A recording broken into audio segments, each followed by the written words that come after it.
Hanilet at Kitty. Nabisita na si Duterte sa kulungan ng ICC. Sa wakas, nagkita na muli, mag-inang Hanilet at Kitty. Sa kulungan ng ICC nagpunta, kay Duterte, sila'y dumalaw na. Inanunsyo ito ni VP Sara, nasa The Hague sila'y nagpunta. 3 oras ang pinayagan upang sila'y makasama ng matagal. Si Duterte ngayon nakakulong sa kasong sa kanya ay sinalang. Sa war on drugs na madugo, siya idinemanda kinasuhan dito. Si Kitty anak ng dating Pangulo, kay Hanilet, kanyang ina ito. Habang sina Sara, Paulo at Baste sa dating asawang si Zimmerman galing naman lahat. Matapos ang kanilang pagbisita, taga-suporta ay kanilang nakita. Doon nakapanayam ni Maharlika, si Hanilet na may isiniwalat pa. Ano kayang kanilang sinabi? Anong revelasyon ang ibinunyag muli? Sabay-sabay nating panoorin ang panayam na di dapat palampasin. Hello! Magandang araw sa lahat ng aking mga kababayan. Ayan, talaga namang ngayon nakikita nyo kasama natin si Mama Hanilet kung saan nandito po kami sa The Hague pa rin at napagbigyan tayo ng pagkakataon na makasama siya ngayong araw na ito. Kaya ma'am, thank you so much at kumusta po yung inyong pag-visit? Ilang days na po kayo dito? 25 yata kami. 25 kayo dumating. Oo. Kumusta naman po kayo nung nakita? Na-visit nyo na si PRRD, di ba? With Kitty? Pagdating niya dun sa ano namin, nagyakapan kami 3, tapos sabay-sabay kami ni Kitty kumanta ng happy birthday sa kanya. Oh, wow. Dito si Kitty sa kabilang pisngi, dito ako sa kabila. Kasi kami kanta ng happy birthday. Yun, hanggang ano. Hindi po umiyak si PRRD? Ay, hindi. Kayo po? Kasi sabi ni Inday, wag daw kayo umiyak. Ako pa, medyo ano ba ako. Ano po yung sinabi ni former President PRRD sa inyo? Sabi niya, yung kagaya ng sinabi niya kay VP, sabi niya, there will be a day. There will always be a day of reckoning. Yeah. Tsaka sabi nga niya, kinote niya nga sa Psalms 91 verse 8. Yeah. I will let you see with your own eyes the destruction and the punishment of the wicked. Yeah. Ang ganda ng promise ng Panginoon. So very positive po si PRRD. Ano yung parang pinaka-importanting mensahe niya sa inyo nung time na nag-visit kayo sa kanya? Nung kinwentuhan ko kasi siya kung ano nangyari sa labas, sabi ko, ikaw na ayaw mong ipaalam, ayaw mong magpa-istorbo tuwing birthday mo, natutulog ka lang. Ngayon buong mundo ang nagse-celebrate ng birthday. Yeah, birthday niya. So, tuwang-tuwa naman siya. Oo. So, masaya siya. Nagbanggit ba siya na, like personal messages sa Pilipino, mga kababayan natin? Sabi niya, salamat sa suporta at sa pagmamahal. As usual, sabi niya, mahal niya ang lahat ng ang mga Pilipino sa buong mundo, sa Pilipinas at sa labas ng bansa. Saan mang parte ng bansa, mahal niya. Yun naman talaga Miski na ng presidente siya, mas minahal pa nga niya ang Pilipino. Yeah. At ang Pilipinas. Yeah. So ako po talagang nag-travel din ako para ma-witness talaga namin yung yung pang-aapi sa family ninyo. At lalo na kay Pangulong Duterte, kitang-kita din naman namin, million tao talaga ang nag-support sa inyo. Pero ako po ay bilang isang just an ordinary citizen, marami ding lumalapit kasi sa akin ng mga taong minsan nagpe-pretend na they are connected with you, or I don't know, may mga nung kahapon sa ground nandoon ako. May mga pinaparating sa akin na mga information na may mga taong nangihingi ng tulong in behalf of your family. Inaalaw niyo po ba yon? Hindi. Pakiusap ko lang kung sino man ho kayo, huwag niyong gamitin ang pagkakataong ito, ang trahedya namin. Yeah. Kung kayo ay sadyang nangangailangan sa buhay, parang awa niyo na ho, huwag niyo hong gamitin ito. Dahil kami ho bilang pamilya, si VP Inday, si Congressman Pulong, si Mayor Baste, hindi ho kami hihingi ng tulong o financial na tulong sa ibang tao. Kami ho, kung kinakailangan naming umutang, yun ho ay gagawin namin. Merong nagkwento sa akin, maraming lumalapit kasi alam nila, desperado kami, di ba? Yeah. Lumalapit sila na ganyan. Sabi ko, kung kaya mong gawin, bakit hindi mo na lang gawin? Bakit, maraming mga kwento, mga storya. Sige, kung kaya mong gawin mo na lang. Yun ang ko. So So pakiusap ka lang, yung totoong nurse, alam mo, natulog sa bahay namin, Maharlika. Yung totoong nurse na nag-aalaga, ako nag-interview nan before pa siya naging presidente. So sa bahay namin niya natutulog, sa sala namin natutulog, nag-aantayan kay PRD kung kailan siya tatawagin. So yung totoong mga nurse hindi nagsasalita. Kami may group chat kami ng kasama ng mga nurse na nag-aalaga, nagre-report sila sa akin kung ano. So yung totoong nurse, hindi iyan nagsasalita. Code of ethics yan ng nurse na hindi ka dapat magsalita. Disclose sa iyong Yes. kuya. Nagtatago yung totoong nurse. Kung nagpapanggap ka na ikaw nag-aalaga, nag-nurse ka, parang mahiya ka naman sa totoong nurse na nag-aalaga, nagpupuyat sa kanya. Pero po yung nurse ni Pangulong Duterte, 'di ba, hindi naman inallow na magstay Kaya nga, dito? ultimo nurse, di ba? Yeah. Ang nangyari niyan, hanggang ngayon, para sa akin, parang bangungot. Hindi ako makapaniwala. Hindi ko akalain na pag walang passport ang tao, pwede palang idalahin sa pwede palang dukutin. Kidnapin, yeah. Yeah. Kasi ako, yun nga yung mga nakakarating sa akin ng mga mensahe na may mga nagpapanggap, no, na mga taong nag-connected sa inyo or kakilala or kamag-anak kayo.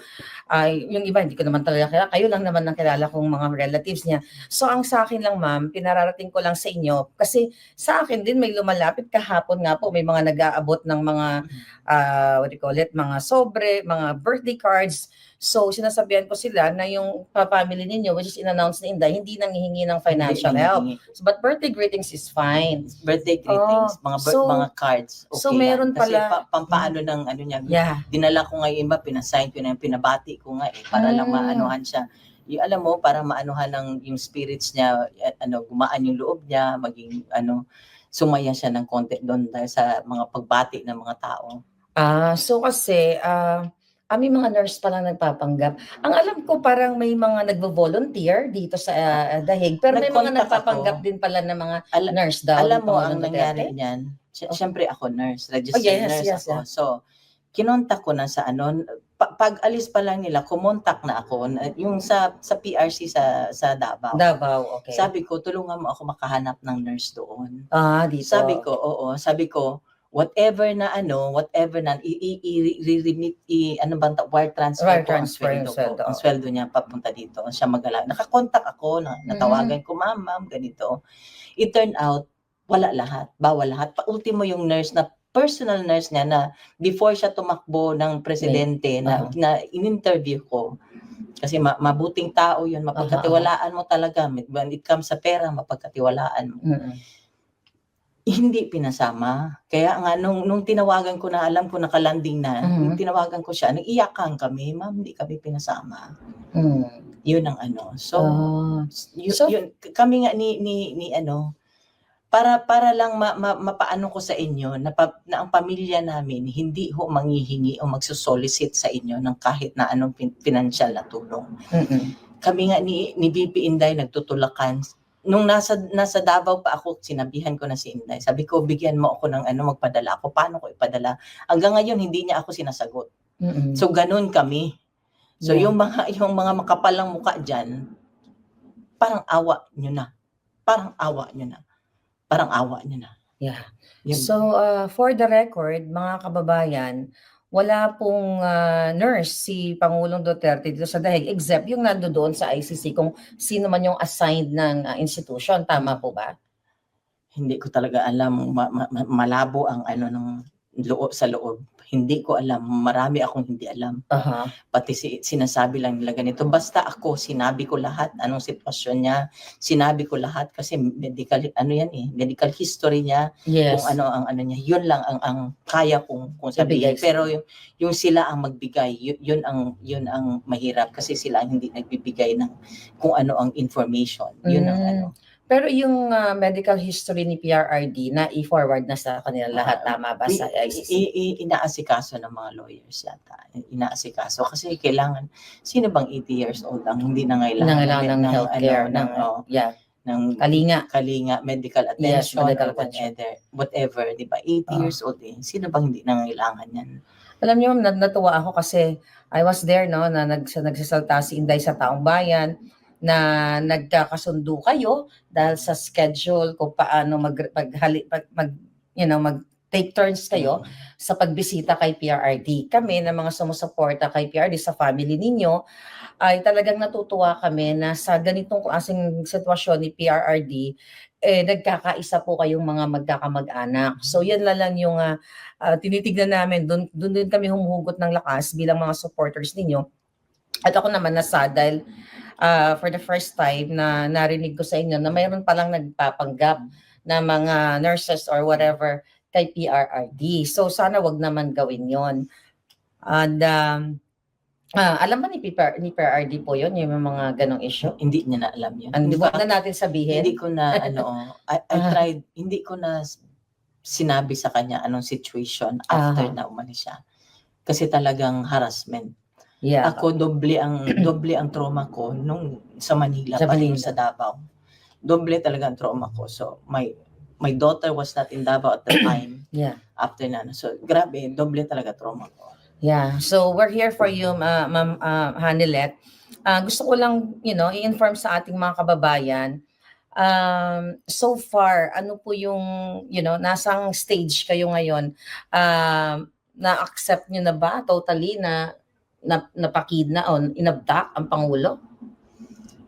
Reality na yun wala siya sa amin Ang ano na lang namin talaga, pinangawakan namin. Dasal na lang kami ng dasal. Ako dasal na lang ako ng dasal. Tsaka ang promises ng Panginoon, yun na lang. Yeah. Yun na lang talaga. Yeah. So, sana po talagang lakasan niyo yung loob ninyo kasi nakita niyo naman na milyon-milyong Pilipino ang nagmamahal sa inyo. May mga death threats po ba kayo so far? May So, mga wala naman. Wala naman. Pero yun na nga, marami sila kami lang Yeah. Sa Pilipinas po ba yung mga, I believe, 'di ba, parang medyo tinakot kayo noon, nakakasuhan and everything. Then later on, niretract inurong Ang nila. bahay namin, susulungin daw. Kaya hanggang ngayon, ever since na dumating ako galing from Manila, hindi ako nakakatulog sa bahay namin. Oh my Kasi God. sabi ng ko, papalipat-lipat ako. So, I spared my daughter from such. And then, yung isa yung maliit na bata namin, ko muna sa iba. Pinatira ko muna sa iba. So talagang nagdulot ng traumatic experience yung nangyari sa inyo. So paano niyo po nilalabanan yung ganitong klaseng feelings, emotion na may takot syempre at yung mga pagigipit na ginawa talaga not only sa inyo lalo na kay PRRD na na-witness niyo po talaga, ma'am. Alam mo, ito na lang inaano ko, Marlica. Tao lang sila, may Diyos kami. Yeah. May Diyos kami. Yeah, tao lang sila, may Diyos tayo na nagbabantay at maghusga sa kung ano man ang sabi nga ni PRD, this is only temporary. Yeah. So I hope talagang mapauwi na natin si PRRD. So yung mga lawyers naman ginagawa naman nila yung dapat nilang gawin. And very positive po ba si PRRD nung time na nandoon kayo sa loob? Sobra. Mas siya. Hindi mo basta-basta Nagjo-joke pa rin siya, ma'am? Nakasmile pa rin siya. Nakasmile pa rin siya. Kasi pa rin niya yung kasi may mga guards doon So, all my friends. Mga friends niya yung mga guard, talagang parang yung pagiging ni Pangulong Duterte palabiro, na-apply niya doon sa mga guard. Saka mas siya nung nakita mo nung during the time doon sa Villamor. Yeah. Hindi pa ni Kitty ang emotional. Siya, kung kausapin niya yung mga hindi niyo ako kalaban, Adre. Oo, narinig niya po na. Hindi niyo ako kalaban. Ganun lang niya, Adre, ikwento, makinig ka. Ganun lang niya. Pero ma'am, ano yung feeling, ano yung nakita niyo doon balik tayo doon sa Villamor na, yung mga police ba, talaga bang parang sila, yung gusto nila yung ginagawa nila na gipitin ang kanilang dating hindi ko alam kasi it's masyadong subjective yan sila na yan pero Kasi I may mga mean, ikaw lumalabas sa video na yung ibang mga police, may lumalabas lang na pero still nandun sila, di ba? They implemented it. yeah. Tumulong sila. Tumulong sila. They're part Tumulong of the, sila. they're accomplices sila ng pagginap niya.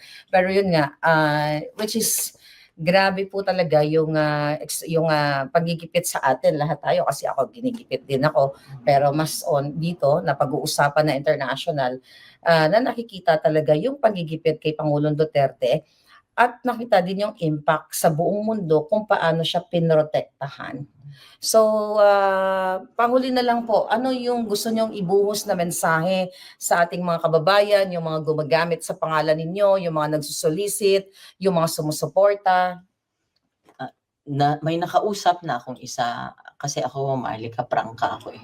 I can tell Sabi po. ko, sabi ko, pinandilatan ko nga ng mata eh. Kung I mean, kung mayroon kayong magagawa, bakit hindi niya na lang gawain? Mm-mm. Di ba? Sige, kung mayroon kayong magagawa, sabi ko nga, sa abot ng aking makakaya, sige. Kasi lahat naman may ano eh, kailangan may kabayaran, di ba? May Yes, monetary. yes. Sabi ko, sa abot ng aking makakaya, kung kailangan ko umutang, di ba? Yeah. So, yun ang ano ko, na sana wag silang tumigil, dasal at suporta, wag yung tigilan, kasi nakita nyo naman ang ginawa niya para sa Pilipinas at para sa Pilipino. Yeah. So, kung sa Binisaya pa kasi mas mabigat hangyo ko o nakikiusap ako, para nyo na hong awa. Tulungan nyo po kami sa dasal, sa lahat po, kung ano pong pwede nating gawin na maibalik ko siya sa amin. Wala na ho siyang gusto nga sa buhay. Gusto na at 80, gusto na lang niyang mamahinga. Yeah. Gusto na lang niyang mamahinga. Doon po sa lahat ng family ninyo na sumusuporta sa inyo at yung mga nagpapanggap na family. Doon lang ako sa message ko lang sa family lang, kasi Family lang. sa family na lang na sabi ko nandiyan kami, nagtutulungan kami, may group chat sila Kitty at mga kapatid niya. Pagka kami lang talaga, wala kaming kung may narinig ako na may isa sa kapatid ng anak ko medyo naanuhan ng loob, sabi ko naki-encourage mo na, sabi ko kailangan matatag tayo ngayon. Lahat. Umiyak man tayo, kailangan natin lumaban, kailangan natin siya ipaglaban. Pero nakakabilib po si Kitty, yung talagang yung tapang niya, nakita namin Kasi ako, nakikita ko lang si Kitty sa mga reels, she's young and sweet. Pero nung nakita namin kung paano inabdak ang Pangulo, kung paano kayo ginipit doon, nagpakita siya talaga ng kanyang pagiging firm, matapang na bata at young age at may paninindigan. So as a mother, paano niyo po ba, brief and concise lang, sa amin, si Kitty, i-describe? Sabi ko nga noong pa yan, sabi ko, surrender ako sa anak ko kasi kaugali siya ng tatay niya. Okay. So sabi ko nga sa loob, sabi ko sa papa niya, sabi ko, you'll be proud of her kasi talagang kaugali siya ng tatay niya. Wow. Kaugali siya ng tatay niya. Kitang-kita naman namin. So, ayun. So, sa mga sumusuporta po sa inyo, ma'am, sa lahat ng mga taong hanggang ngayon patuloy na nag-gather, nag-celebrate post-birthday ni PRRD, mensahe niyo po, panghuli na lang. Maraming salamat sa inyong lahat. Alam ko nagdarasal kayo. Yung mga messages ninyo nababasa ko, hindi ko man kayo masagot isa-isa. Pero ito lang ang hiling ko, wag ho tayong tumigil. Kasi hindi naman hindi ako pwede mag-give up. Hindi tayo pwede mag-give up. Tulungan niyo kami na maibalik ho namin siya sa bahay namin. Maraming salamat. Ay, habol na lang po. So, wala pa po kayong plano kung kailan kayo babalik o magsistay kayo dito habang nandito si PRRD? Pinag-usapan pa lang. Ayun. So, thank you so much mga kababayan. Kasama natin si Ma'am Hanalet ngayong araw na ito. Sana po isa puso natin yung kanyang mga panawagan na hindi po nanghihingi ng monetary ang ating Pangulong Duterte at ang kanilang pamilya. Kung mag-send man po kayo ng mga birthday greetings, birthday cards, letters, okay po yun. So malinaw po tayo, mag-ingat po tayo sa mga lumalapit sa, lumalapit sa inyo na nagpapakilala na ganito ako, kamag-anak ako, or ganyan. So mahirap na po na gamitin natin ang sitwasyon ni Pangulong Duterte. Malungkot na nga yung pag-abduct sa kanya, tapos sasakyan pa ng ibang mga taong gumagamit sa pangalan niya, hindi po tama yon. At ayaw ni PRRD na ganon. Kung talagang totoong love niyo ang PRRD dahil sa kanyang mga ginawa sa bayan natin, wag po natin siyang gamitin. At gusto ko lang mag-react, grabe, nagkulukulubot na yung mga daliri ko dito sa sa lamig. Nagdadry yung aking skin at jumitim. Okay. Anyway, mabilisan lang to mga kababayan. So, thank you so much for watching sa ating interview kanina kay Ma'am Hanilet Avancenia, ang partner ni common law wife ni PRRD, ang mama ni Kitty. So, thank you so much, ma'am, sa nag-facilitate ng aming interview. Actually, mabilisan lang po yun. I will bigyan ko kayo ng konting background doon. Ang ligaw-ligaw pa nga ako dahil yun ang hirap dito sa daig. So, pasensya na kayo kung hindi maayos yung camera. Iniiwas ko lang kasi yung location na kung saan, alam nyo na, wala silang bodyguard, yung kanilang kaligtasan dito, kaligtasan ko. So, pasensya na kayo. Alam ko may mga nagme-message sa akin na hindi maayos yung camera. Wala, yun na yung pinaka-pwesto namin . Wala na talaga kaming mapwestuhan at nasa isang lugar lang kami na kung saan public siya pero medyo secluded naman, kaya napagbigyan tayo ng actually yung initially yung interview talaga ay gusto ko lang kumustahin yung pag-visit niya kay Pangulong Duterte. So alam niyo, narinig mismo ninyo sa kanyang bibig na siya, okay, at si Kitty ay nagbisita na si Pangulong Duterte. So ito yung off-cam, ang i-share ko lang, off-cam. Alam mo, I feel the pain. Ma'am, thank you so much. Hindi ako masyado nakapagpaalam dahil naglo-laundry pa sila. I mean, nagmamadali din sila. So buti na lang napagbigyan talaga tayo. At wala nga silang bodyguard. They're an ordinary citizen, ordinary person. Alam niyo mga kababayan, napatunayan ko ngayong moment na to. Alam mo, nakakaiyak, nakakalungkot na ginawa sa pamilya ni Pangulong Duterte ang panghaharas, pang-aabuso na talagang hindi nila to deserve. Alam nyo, behind the scene. Okay, bago kami nag-interview, nakita ko si Ma'am Hanilet na tinutupi yung mga damit ni Pangulong Duterte. Okay? Siya po ay naglaba ng mga damit ni Pangulong Duterte. Galing doon, nakita nyo ba yon, yung mga kinuwang damit kahapon ba yon? O kahapon yata yon ng guard ni yung bodyguard or assistant ni Inday Sara.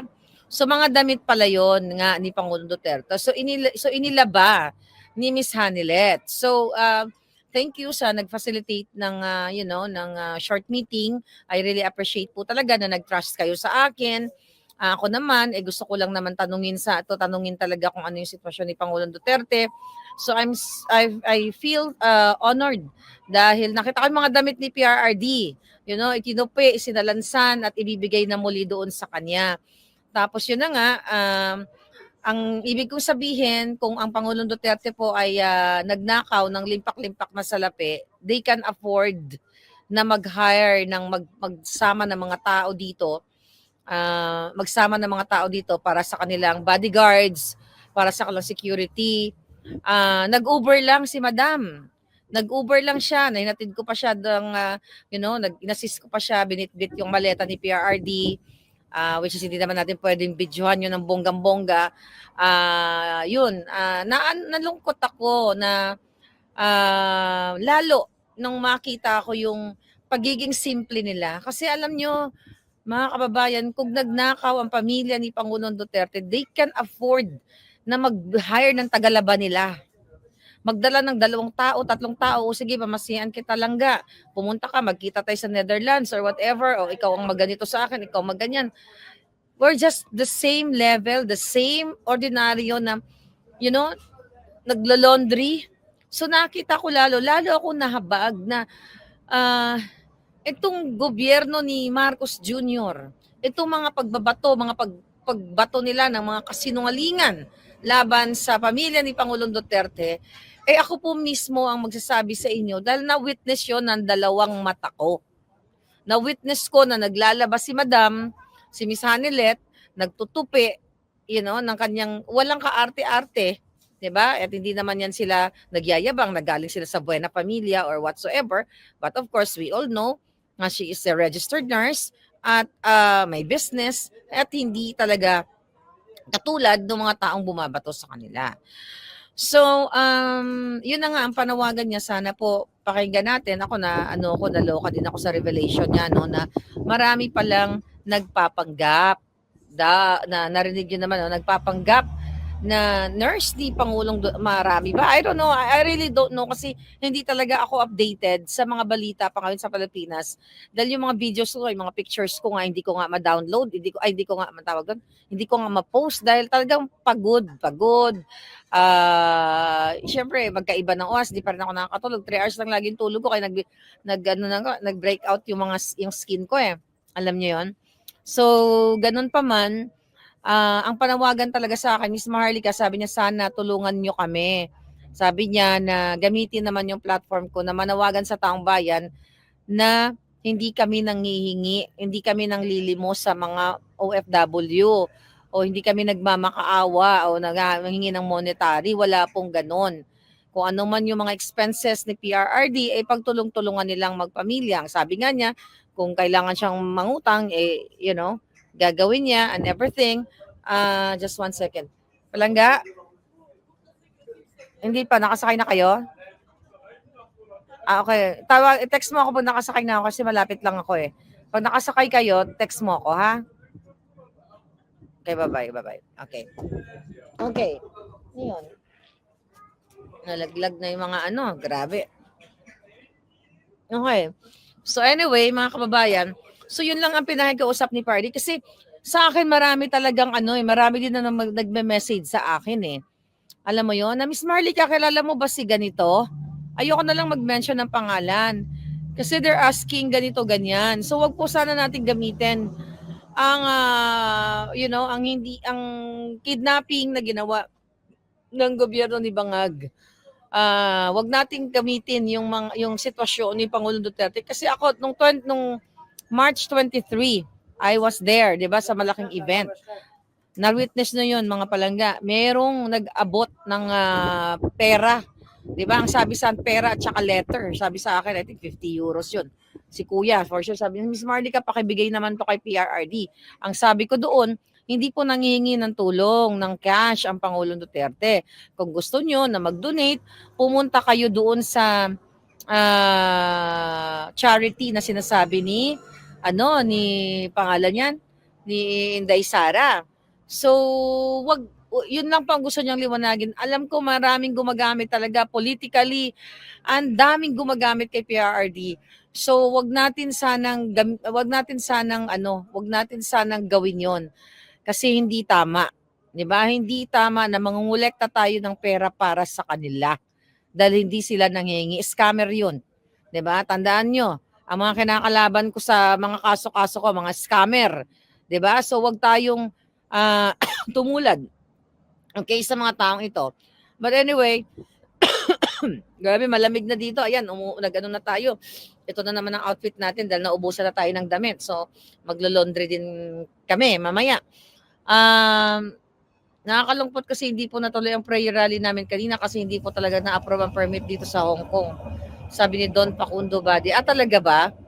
Gawa na lang paraan palangga ng iba pang paraan. So, I hope at yun nga, ang sabi ni Miss Hanilet, ang mga naalala ko lang, maiksi lang naman talaga kami. That was 19 minutes lang. Tapos, short, na conversation, basta ang nasasaktan sila, yung gagamitin si PRRD. Yun yung in-emphasize na sa akin. Miss Marlica, malungkot na yung nangyari kay PRRD, pero mas nalulungkot kami dun sa mga taong gumagamit kay PRRD para pagkaperahan siya. Para manghingi ng ganyan, ng ganito, ng ganyan. Huwag natin gawin yon mga palangga. Hindi yun maganda. So, kasi yung tungkol sa nurse naman, na sinasabi niya, ang naalala ko kasi, mga kababayan, parang merong napanood ko na mayroong nag-volunteer, 'di ba? From here dito sa Belgium. So, I don't think na nanggamit naman 'yon. May nag-volunteer kasi. So, I just don't know. Nalala niyo 'yon? May video ganon, 'di ba? May nalala niyo, ako natin sa kanyang lola mo, baka ni Lisa Tanas to. Anyway, nalala niyo 'yon, may nag-volunteer, but I really don't know kasi tinanong ko nga sabi ko nga gano'n sa kanya, sabi ko, may mga names po ba kayo, ma'am? Ganyan. Hindi naman siya nagbigay ng names, it is good. At nakuha niya yung respeto ko talaga na it's not good na mag-name drop siya. Pero sabi ko nang gano'n, sabi ko sa kanya kasi ang naalala ko lang talaga, may nag-volunteer na mga nurses nga. May nurses doon na sa harap ni Inday Sara. So hindi ko alam na marami palang mga nagpapanggap. So ang point ko lang, for what? Bakit may magpapanggap na nurse? Yung mga nurses ni Pangulong Duterte, umuwi na, di ba? Sa Pilipinas? Nurse sa Pilipinas na may video? Ano yun? I really don't know. Mga kababayan, sabi ni Mel, nakakaiyak yung interview kay Mamahal. Maramdaman ko ang sakit. Masakit talaga. I feel the pain. At pero ang one thing lang na nakita ko sa kanila, they're really strong. Napaka-strong ng kanilang family. Alam naman natin yan. At napakatapang din ni Madam talaga na, nakita naman natin siya straightforward. Nakapakatapang na harapin itong nangyayari sa kanila. Ang sabi nga niya, di ba kanina, tinanong ko siya kung umiyak siya. Hindi nga siya, tumulo lang, umiyak ng konti. Parang ganun ang pagkakaintindi ko. Pero ayaw nga ni PRRD siyang umiyak. So, I'm so happy na may pamilya si PRRD dito na magbibisita, mag-aalaga sa kanya, sa mga damit niya and everything araw-araw. Kasi ang pagkakaalam ko, babalik na rin si Vice President Sara Duterte sa Pilipinas. I'm not sure kung kailan. Sabi ni Mari, napanood ko yun, ma'am, nagpresenta na nurse, sabi ni Mari Akar. Tani nurse daw, sabi ni Ellie. Hindi ko alam kasi kung that was the first time na narinig ko, no? Si Tito Nonoy na lang mag-look after kay PRRD. Well, this is about family.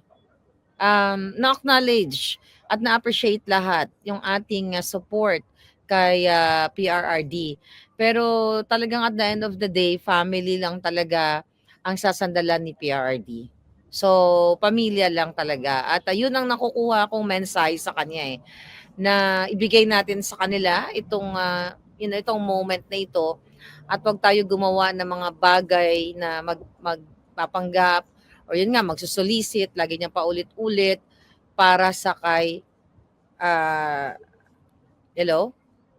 Nakasakay na kayo? Prison detention. Basta yun, yung address na yun. Okay. Text mo ako pag nakasakay na kayo. Okay, bye-bye. Anyway, so yun mga kababayan. Ang sabi nung nagpa-interview kay VP, nagsabi na raw siya kay Hanilet. Talaga? Sabi ni May Nipin, sabi nung nagpa-interview kay VP, nagsabi na raw siya kay Hanilet. Hindi ko sinapapanood, maybe yun ang ibig niya sabihin. So, hindi ko talaga alam yun. Pero at least maganda na nagsalta ni si Miss Hanilet na meron pala talagang gumagamit. So, mga kababayan, from now on, kung meron mga lumalapit sa inyong humingi ng tulong, pwede nyong i-verify sa akin. Kasi pwede natin i-message. Kinuha ko naman yung number ni Madam. Sabi ko, pag may mga pangalan na nababanggit, maybe I will ask you, ma'am. Sabi ko sa kanya na baka kilala ninyo. Kasi nga, mas maganda na yung meron tayong naire-report natin ng, tawag dyan, grabe. May tsura ng mata ko, talagang wala pang tulog. Naire-report natin sa ating, sa family. Kasi hindi talaga maganda, nalulungkot. Alam mo, masaya na nga kami kahit papaano na yung mga daming mga Pilipino talaga pumupunta dito, nakita nyo naman. Pero malungkot na, actually alam ko talaga ako kanina, na meron pala talagang gumagamit sa pangalan ni PRRD. So, welcome pa rin po yung mga ano ninyo ha, yung inyong mga letters, mga cards. So, welcome pa rin yan. At sabi nga ni Vice President Sara, dun sa mga nagpaunang nagbigay, may mga chocolates and everything, ay ibinibigay o ibibigay doon sa, ano tawag doon? Sa charity, sa Davao. Anong pangalan ng charity na yon? Sa, I forgot the name. Okay? I really feel the pain, sabi ni Perdon Gonzales. Ano yung charity ni PRRD sa yung pinupuntahan? House of Hope. Yeah, sa House of Hope. Thank you very much. So, alam nyo, ito pa. Should I say this? Yung mga pumupunta, may nakita kasi ako doon palangga. Siguro hindi ko na lang, okay, ganito na lang. For 1, 2, 3 beses na ba? 3 beses na ako nagpunta sa event eh. So, meron din talaga ako mga nakikita. Hindi ko alam kung nagsusuporta kay Pangulong Duterte o mga nagpapanggap lang na gumagamit talaga dun sa event dito, sa event namin. Hope Foundation, yeah, House of Hope. So, na may gumagamit sa event. So, please, wag nyo na pong gawin yan. Wag nyo nang gawin yan. Hindi yan maganda. So, kung mga dilawan man yan, o mga pulahan, o mga NPA, dun sa mga palangga ko na pupunta sa ICC, magmatsyag po kayo, at kung makuha natin ng video, yung kanila mga evil transaction, let me know, i-report nyo sa atin, at i-send nyo dito sa Maharlika Network.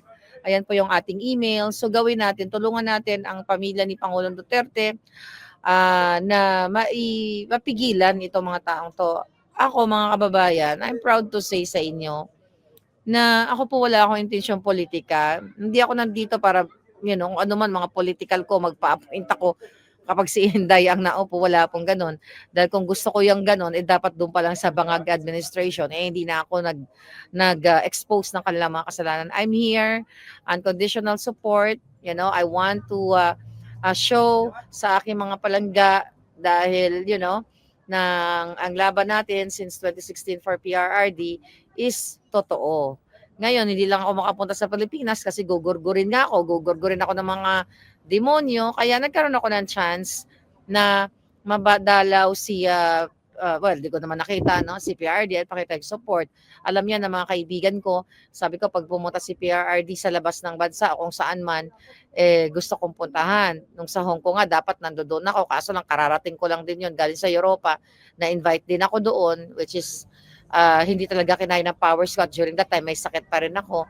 So, yun yung reason. So, alam ko lahat tayo na mga palanggalan, yung mga na-meet ko, sobrang lamig, grabe. Yung reason natin pare-pareho. Yung mga nag-travel, yung mga na-meet ko. Thank you so much, guys. Pare-pareho tayo. We spend our own money. We spend our time para na ipakita natin, supportan natin. Huwag nating tigilan. Kasi, huwag nating tigilan yung suporta natin. Talagang kailangan tayo ni PRRD at na-appreciate niya. Nabanggit din ni Miss Hanelet kanina na talagang sinabi nga niya, di ba? Sabi niya daw kay PRRD, gusto mo kasi pag nag-birthday ka, simple lang, sa bahay ka lang, o tignan mo nangyari. Buong mundo na kung saan merong Pilipino ay talagang sinelebrate ang iyong birthday. At yun nga mga kababayan, anong masasabi niyo sa balitang ito? Maaring ihayag ang inyong opinyon at kuro-kuro sa comment section sa ibaba. Huwag din kalimutang mag-like, mag-subscribe at mag-share sa bidyong ito. Maraming salamat sa panonood.